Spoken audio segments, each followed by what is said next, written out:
এক্সেলের কয়েকটা শর্টকাট, যেমন কন্ট্রোল ও চাপ দিলে কি হবে?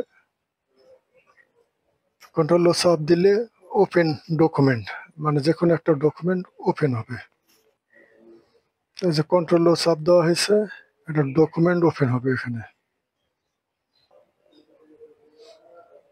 এই যে ডকুমেন্ট ওপেন হলো, আপনার কোথায় ফাইল আছে সেটা আপনি সিলেক্ট করে দিয়ে ওপেন করবেন।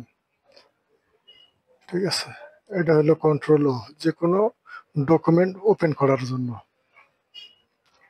মনে করেন এখানে ডেটের প্রয়োজন, কারেন্ট ডেট, তাহলে এর জন্য আপনি কি ব্যবহার করবেন? Control semicolon. এটা দিলে কারেন্ট ডেটটা এখানে ইনসার্ট হবে। এই যে এখানে চাপ দিছি, এই যে কারেন্ট ডেটটা চলে আসছে, কন্ট্রোল সেমিকোলন।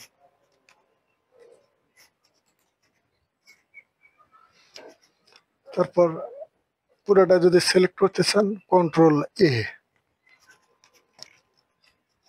এই যে পুরোটাই সিলেক্ট হয়ে গেছে, কন্ট্রোল এ চাপ দিছি। যদি আপনার প্রিন্ট করার অপশনের প্রয়োজন হয়, এটার শর্টকাট আছে কন্ট্রোল পি।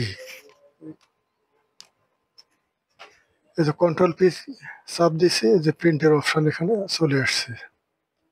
এখানে বিভিন্ন প্রপার্টিজ আছে, এখানে সিলেক্ট করে ওকে দিলে প্রিন্ট হবে। তা আপনার যদি একটা টেবিলের প্রয়োজন হয়, যেমন এখানে এই জায়গার মধ্যে একটা টেবিল হবে, তাহলে এই জায়গাটা সিলেক্ট করার পর শর্টকাট এটার হচ্ছে কন্ট্রোল টি। কন্ট্রোল টি চাপ দিলে যে একটা অপশন আসছে, এখানে যে মাই টেবিল হ্যাজ হেডার, এটার একটা হেডার থাকবে, এটা সিলেক্ট করে ওকে দিলে টেবিল তৈরি হবে। এই যে টেবিলটা তৈরি হয়ে গেছে। তারপরে মনে করেন এই সব লেখাগুলো প্রতিটার নিচে আন্ডারলাইন হবে, তাহলে সিলেক্ট করে কি করবেন? কন্ট্রোল ইউ দিলে আন্ডারলাইন তৈরি হবে। এই যে প্রত্যেকটার নিচে এখন একটা করে আন্ডারলাইন চলে আসছে।